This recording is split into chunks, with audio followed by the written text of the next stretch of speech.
Can we talk about the COVID vaccine? Because I know that you believe your father may have died prematurely as a result of one of the boosters. You've been very outspoken about the vaccines. I know you got blowback when you suggested that these vaccines by Pfizer and Moderna were a likely contributory factor in all unexpected cardiac arrests, heart attacks, strokes, cardiac arrhythmias, and heart failures since 2021, which a lot of us believe. But every time we try to say seems to be a lot of increase in cardiac deaths, we're told we're idiots and that it's just all the same numbers, and it definitely had absolutely nothing to do with the vax. Yeah, Megan. So, I've thought about this in a lot of depth because, I'm somebody that's been a very outspoken advocate of evidence-based medicine. I've published extensively. I've worked in advisory government roles over the years.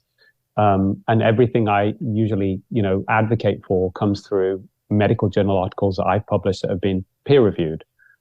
Usually nothing to do with the drug industry in terms of those articles. They're usually independent analyses. And just to give people, people can get confused here, but essentially when you look at the evidence right now in terms of the COVID vaccine, specifically I emphasize and looked at mRNA vaccines, so Pfizer, Moderna. People know that the serious harm is there. The question is, how frequent is it? And the data comes from what we call randomized controlled trial, reanalysis of Pfizer and Moderna's trials, pharmacovigilance data, that what people are reporting on the yellow card system, autopsy data we know now, certainly more than 70% of people that died within a couple of weeks of having the vaccine, almost certainly caused by the vaccine. That's been proven. You've got observational data and, of course, my own clinical experience. So the serious adverse event rate on the best evidence we have, and this has not been rebutted, to be honest, in any,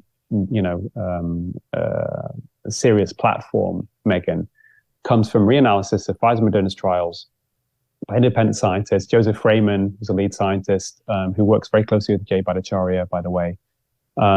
You've got Peter Doshi, associate editor of the BMJ. And what they found was that the serious adverse event rate was at least 1 in 800 at 2 months. And that means disability, life-changing rate, hospitalization.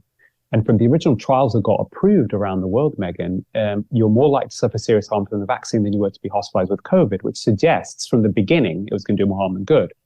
But actually, where we are now, and this is, I think the UK government's probably the only government in the world that's published this, been transparent in publishing this information. And I think they're publishing it, although it's not been well publicized, but I'm going to publicize it for you now, because there are a lot of good scientists and good people out there whose conscience and, would not be clear unless they got that information out in some way, shape, or form.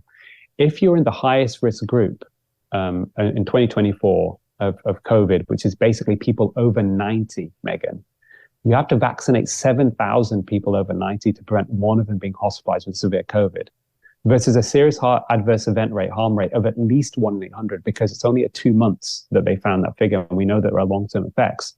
So that suggests that right now, it's at least 8 times more harmful to have the COVID vaccine in the highest risk group than to have benefit. I mean, this is absolutely extraordinary. So the question is, why is that not getting fully acknowledged?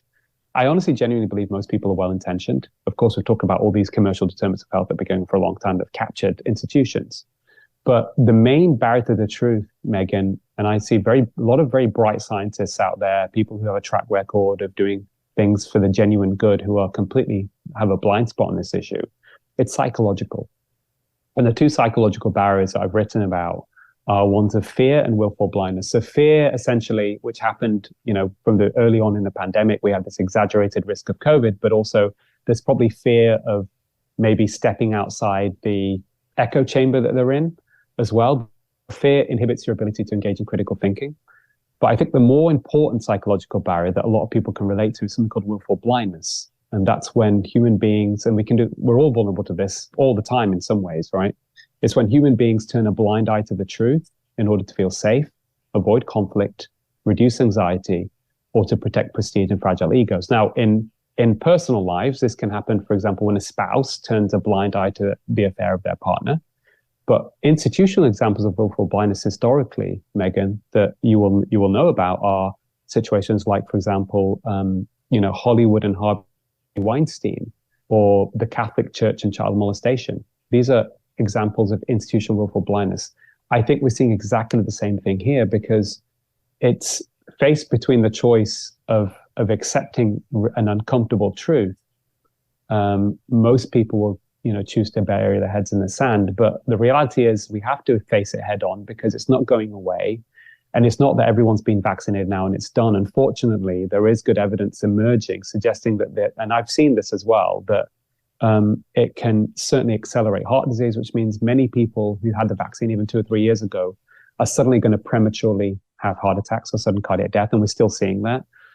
We've got one of the world's top oncologists, in this area, who's also been involved in vaccine development, called Professor Angus Dalgleish in London. And we've got Robert Clancy, one of the world's eminent immunologists, 83 years old now, emeritus professor of immunology, top immunologist of Australia, used to work, by the way, many years ago with Anthony Fauci.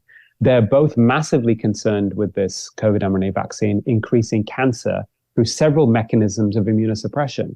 So it's unfortunately not something that's going away. We're up against a time constraint here, but that does lead me to ask, is there anything those of us who have been vaccinated by the Pfizer or Moderna thing can do? Listen, I'm in the same boat, Megyn. I've had 2 doses. I've had some issues as well. The first and foremost, the best thing people could do hearing this is absolutely optimize their metabolic health. So really optimize your lifestyle as much as you can, because this is a chronic inflammatory problem with the vaccine. And if you can probably mitigate it to a large degree through that process. And really everything you can do to make sure your immune system's enhanced, whether that's taking high doses of vitamin C, concentrating on your stress levels, eating real food. All these things are really important. But again, we need an acknowledgement by the establishment. And to be honest, I'm hopeful, Megyn, because I think the new administration that comes in are going to want to tackle this head on. So we're not that far off that. Okay. All right. Well, I mean, millions of us are in it together. Good to know. Again, do nopharmfilm.com, nopharmfilm.com. Very interesting stuff. For those of us who have been holding our breath for the past several months, waiting for this election, we can finally exhale. Work can now be done on the major issues this country's facing, one of the most significant being our national debt. The fact is our nation's broke, and that debt is a house of cards that cannot be quickly dismantled. So the strategy for you probably remains the same when it comes to your investments. You might want to diversify your savings. This is why I want to tell you about Birch Gold. So many things are out of our control, out of our president's control, so it can be important to have a safe haven for your savings. Birch Gold Group can help you convert an IRA or 401k into an IRA in physical gold. And the best news is it does not cost you 1 cent out of pocket. Text MK to 989898 to get your free info kit on gold. Plus, right now you will receive a free 1-ounce silver eagle for every $5,000 purchased. Protect your savings with Birch Gold and text MK to 989898 to claim your eligibility for free silver today. Thanks so much for watching. If you like what you just saw, hit the subscribe button for more clips and full episodes.